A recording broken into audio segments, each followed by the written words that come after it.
फिर उसके बाद मैंने जो अपनी लॉ की डिग्री है, मेरा जो LLB ऑनर्स है वो यूनिवर्सिटी ऑफ लंदन का है। अब हम यंग है ना जी, हमारा काम है, हमने आगे अपने वालिदैन का जो उनकी जो मेहनत है, क्योंकि अब वो उस तरह से एक्टिव नहीं होते, तो हमारा ये काम है कि हम उनका सहारा बने और उनका बाजू बने, और उस चीज़ को जो उन्होंने एक लेगेसी अपनी बनाई हुई है, मेरे दादा की लेगेसी है, फिर मेरे वालिद साहब की है, उसको हमारे ये रिस्पॉन्सिबिलिटी है कि हम उसको कंटिन्यू करें। वो जो आप कह रहे हैं ना, गालम गलोच की सियासत और गंद एक पैदा कर दी है सियासत में। अब हालात ये हालात हैं भाईजान कि आप बच्चों के साथ बैठ के न्यूज़ चैनल भी नहीं देख सकते। आपने जब सियासी एक्टिविटीज स्टार्ट की तो आपको वालिद साहब की जाने से क्या नसीहत की गई? बिल्कुल जी, ये एक तो पहली नसीहत जो उन्होंने मुझे ये की, उन्होंने कहा कि जो मेरे दोस्त हैं ना जी, उनको कभी डिसरिस्पेक्ट नहीं करना। अस्सलाम वालेकुम। वालेकुम अस्सलाम, क्या हाल चाल है आपका? ठीक ठाक है जी अल्हम्दुलिल्लाह। उसामा साहब, पहले तो हम आपका शुक्रिया अदा करते हैं कि आपने पाक पब्लिक न्यूज़ को अपना कीमती टाइम दिया। उसामा साहब, मैं आपसे ये जानना चाह रहा हूँ कि आपकी जो तालीम है कितनी हासिल की आपने और कहाँ से हासिल की? एक तो सबसे पहले आपका शुक्रिया कि आपने मुझे इस काबिल समझा कि मैं आपके शो पे आ सकूं। तालीम का जो मेरा है वो मेरे ख्याल में एक पब्लिक डॉक्यूमेंट है। सब लोगों को जो ये बखूबी आगाह है वो इस चीज़ से। मेरी जी बोर्डिंग स्कूल्स की मेरा है तालीम। मैं चांदबाग स्कूल है लाहौर के साथ, वहाँ से मैंने पढ़ाई हासिल की है। फिर मैंने सादी पब्लिक स्कूल है भावलपुर, एशिया का सबसे बड़ा स्कूल है, मैं सादिकियन मोड सादिकियन हूँ। फिर उसके बाद मैंने जो अपनी लॉ की डिग्री है, मेरा जो LLB ऑनर्स है वो यूनिवर्सिटी ऑफ लंदन का है। और फिर उसके बाद मेरा मास्टर्स है BPP लॉ स्कूल लंदन का। और फिर मैंने ये बार एट लॉ का जो डिग्री है ये मेरी लिंकन इन से है, जहाँ से हमारे जो बानी पाकिस्तान है कायदे आज़म मोहम्मद अली जिन्ना, वो भी उसी इन के बैरिस्टर हैं। ये असल में 4 इन है टोटल जहाँ से आप बैरिस्टर बन सकते हैं। उसके अलावा कोई इन मतलब कहीं पे भी ये आप नहीं ये डिग्री ले सकते कहीं से भी। हम लोग जो पाकिस्तानी हैं वो मोस्टली उनका रुझान लिंकन इन की तरफ इस वजह से ही होता है क्योंकि हमारे जो बानी हैं वो उधर के बैरिस्टर थे और उधर से ही उन्होंने बैरिस्टर की तालीम हासिल की थी। और वो जो इन है वो इस चीज़ को बड़ा एक्नॉलेज करता है। मतलब आप अगर वहाँ जाएं लिंकन इन में तो आपको जगह जगह कायदे आज़म के जो उनके जो मामलात हैं, उनके मोनूमेंट्स, उनकी जो सेइंग्स वगैरह वो आपको दीवारों पे या उनके लाइब्रेरीज वगैरह में वो चस्पा नज़र आए। तो ये जी मेरी एजुकेशन का हवाला है। उसामा साहब, आप हल्के की सियासी सरगर्मियों में काफ़ी दिलचस्पी ले रहे हैं, क्या सियासत में आने का ख्याल है आपका? सियासत में जी आने का ख्याल मेरे ख्याल में ख्याल होने या ना होने से कोई फ़र्क नहीं पड़ता। उसकी वजह यह है कि जो लोगों का, जो मेरे वालिद साहब की टीम का या जो मेरे वालिद साहब के जो ताल्लुकात हैं, सियासी ताल्लुकात तो खैर मेरे वालिद साहब के नहीं हैं, वो उन्होंने इस तरह की तर्ज़ सियासत रखा ही नहीं है।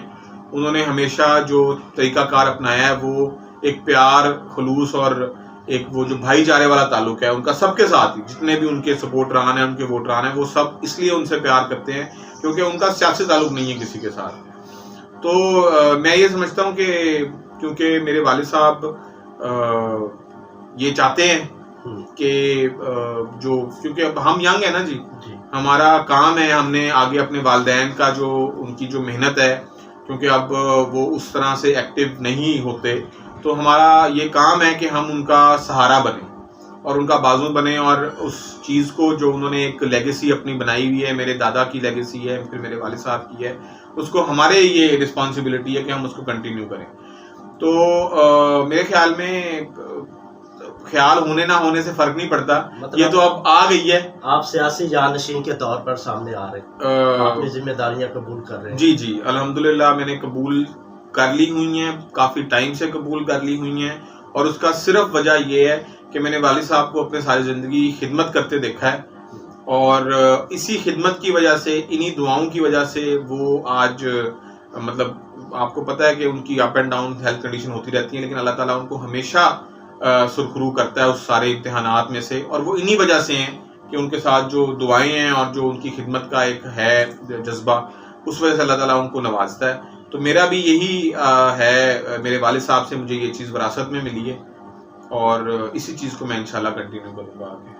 उसामा साहब, पाकिस्तान की जो सियासत है जी काफ़ी बदनाम है, यहाँ पे गालम गलोच और इसके अलावा बहुत सारा गंद है। जी। इसके बावजूद भी आप पाकिस्तान की सियासत में आना चाह रहे हैं। असल में देखें भाईजान, बिल्कुल आपकी बात सही है। मैं जब हम बड़े हो रहे थे तो उस वक्त ना जी सियासत बड़ी साफ शफाफ सियासत थी, और मतलब हमें ये लगता था कि जी हम एक बड़ी प्रेस्टिजियस फैमिली का हिस्सा हैं, और हमारी जो दो इतनी मतलब नस्ल दर नस्ल ये चलता आ रहा है कि लोगों की खिदमत की जा रही है हमारी फैमिली की तरफ से। अल्लाह ताला ने हमें ये मौका फराहम किया हुआ है कि हम इस काबिल बने कि हम लोगों की खिदमत कर सकें। पिछले जो 4-5 सालों में, या पिछले आप कह लें 7-8 सालों में, ये पनामा एपिसोड के बाद ये जो प्रोजेक्ट जो एक लॉन्च किया गया है हमारे मुल्क के लिए, मैं मतलब ये ऑब्वियसली फिर सियासी बात हो जाएगी, मैं एक जनरल, आपने क्योंकि सवाल एक जनरल सा किया तो मैं उसको जवाब भी उसका जनरल ही देना चाहता हूँ। इसने ना जी बहुत ज़्यादा वो जो आप कह रहे हैं ना गालम गलोच की सियासत और गंद एक पैदा कर दिया सियासत में। अब हालात ये हालात हैं भाईजान कि आप बच्चों के साथ बैठ के न्यूज़ चैनल भी नहीं देख सकते। मतलब ये इस तरह के हालात कर दिए गए हैं हमारी पाकिस्तानी सियासत में, और इस वजह से इन चीज़ों को देखते हुए आप कह लें कि मेरा ये फैसला है या मेरे वालिद साहब ने ये चाहा है कि अगर हम आगे नहीं बढ़ेंगे और हम बेहतरी की तरफ दोबारा से लाने की कोशिश नहीं करेंगे तो कौन करेगा। तो मेरा मतलब जो एम है वो ऑब्वियसली, क्योंकि आपको भी पता है, हर बंदे को पता है, पहले ही इतना ज़्यादा इसको डर्टी कर दिया गया है ना कि अब अगर इसको हम ऐसे ही रहने दें तो फिर हमारा इनपुट क्या होगी। या अल्लाह ताला ने जो हमसे जो काम लेने के लिए, अगर हमें हर बंदे से कोई ना कोई काम लेना अल्लाह ताला ने, और उसको इसीलिए इस दुनिया में भेजा गया। तो मैं ये समझता हूँ कि अगर शायद हमसे ये काम लेना हो कि हम जो ये एक डर्टी पॉलिटिक्स हो गई है पाकिस्तान में, और ऑब्वियसली कोई भी काम नहीं कर रहा ना, तो हम इसको शायद दोबारा चेंज कर सकें, दोबारा उसको उस नीटनेस की तरफ या उस अच्छाई की तरफ लेके आ सकें जो जिस सियासत को देखते हुए हम बड़े हुए। आपने जब सियासी एक्टिविटीज स्टार्ट की तो आपको वालिद साहब की जाने से क्या नसीहत की गई? बिल्कुल जी, ये एक तो पहली नसीहत जो उन्होंने मुझे ये की, उन्होंने कहा कि जो मेरे दोस्त हैं ना जी, उनको कभी डिसरिस्पेक्ट नहीं करना, उनकी ओबीडियंस, मतलब उनके सामने आपने ओबीडियंट रहना है, उनको इस तरह ट्रीट करना है जिस तरह वो आपके वालिद ही हैं।